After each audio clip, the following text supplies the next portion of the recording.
I want to tell him something, but I'm keeping myself. Thank you very much for giving me this opportunity for working here for 30 years. I just didn't spring up from Ghana and started working here. When I started working here, a lot of people were in school, some were students, and today they are heading the commission and they are regulating us somewhere. Hello. Somewhere, and some of the people I work with today, like him, I came here in 97, 98, started, he was working for AMS, and I came to rent a machine on the reclaim. And they were desperate for dozers then, so they moved my dozer into the hard rock. In 2 months when I came, they had destroyed my dozer. But unfortunately, when I came here, I didn't have a place to stay. I used to stay in a place called Peace Hotel. That was in the beginning. But one day I went there and I didn't get a room. So I ended up in his living room, and he gave me a couch to sleep, and I slept. So I couldn't go at him. From there, I got taken to Takwa, where I met Sid, Eskin, Majid. So everybody today in EMP have come out of AMS and other companies that I work with. But the brief story is to say it hasn't been an easy journey. And what I'm doing today, or the transfer of mine to EMP, is for everybody. It's not for me. In the past, I used to come in here, stand at that gate, looking to go in there to get some work to do. Tony Obion was there with Dave Ingle, and if most people remember Dave Ingle, Mike Izan, and so many of the other people from Ranger. But after 30 years, I asked myself that, look, can we just still be contractors? We can't do that. After 30 years, I just said to myself that, listen, and Goldfields offered this mine to me. Point of correction, I didn't just spring up to say I want to own that mine. Goldfields said in 2022, we're going to close the mine and we want you to take over, but we'll sell it to you. And I said, you can't sell it to me because you've cheated me all these years. So you have to give it to me. So we agreed. They told me to go to government and get a no objection letter. I went in there. And I must thank our former president, Nanado. He gave me a document to sit with Goldfields and negotiate and keep the mine going. When I did that, unfortunately for me or for EMP, I got called by the CEO of Goldfields and said, look, we have a challenge here working here. How are you going to do it? I said, oh, leave that to me. He says, no, he wants to know because they want to hold our hands.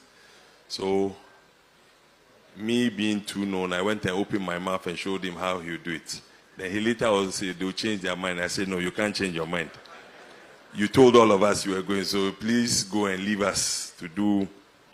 Fortunately, government came in there and said, look, they'll hand it over. So we engaged government to let them know that mining is not just buying equipment and working in there. It is the key people that you need to put together. So I said, look, if I don't do it today, there's no Ghanaian in this country who can run a mine as hard as Daman, because Daman's rock is the hardest rock in, would I say, Africa. So even when you bring machines and you have a life of the machine to say you get 10,000, you never get 10,000 hours, you get less hours. So I engaged government and told them that, look, we'll have to do a big cut, which Goldfields would have spent about $1.4 billion to do it. But we know how to do it because we have all the other satellite pits to be able to feed in to do. So we did a bankable study, we looked at it and noticed that we could do it. We approached a few of the banks. In here, the bankers are here. One has given us 650 million, another 600. They are competing against themselves, but before they won't follow us. But thank you for coming. I would say that, look, if we all put our minds together, this is a success story. And the plan I have for Daman is not a joke. I just want to prove that we can invest in ourselves in this country. I want to pledge, I want to say it for everybody to hear. I got a text from one of our young men in here. It says we should build astroturfs for all the communities, which we're looking to do. We've applied for Daman to have an airport. And Daman, within 6 months, will have an airport such that we can fly to Accra easily from here.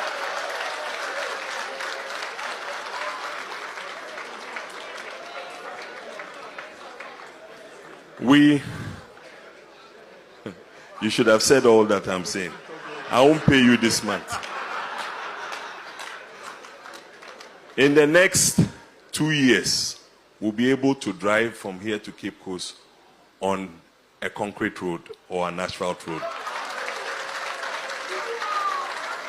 I beg you, this is not political talk, this is real talk. We're looking to put hospitals. I saw the youth. Is the youth here? The Daman youth, where are they? My youth. Thank you. You talked about a hospital. I'm looking to put 2 big hospitals in Daman. Not Daman alone. Is it Daman and Ateku? Or we will put it together. And Aboso. So what I want to say is that whatever money we make from here, we will reinvest it here. And I want to build my own personal house here. So I'll be living with you, Nananum. But thank you very much for giving me this platform. They didn't want me to talk, but anyway, I just said, let me say something. Thank you very much.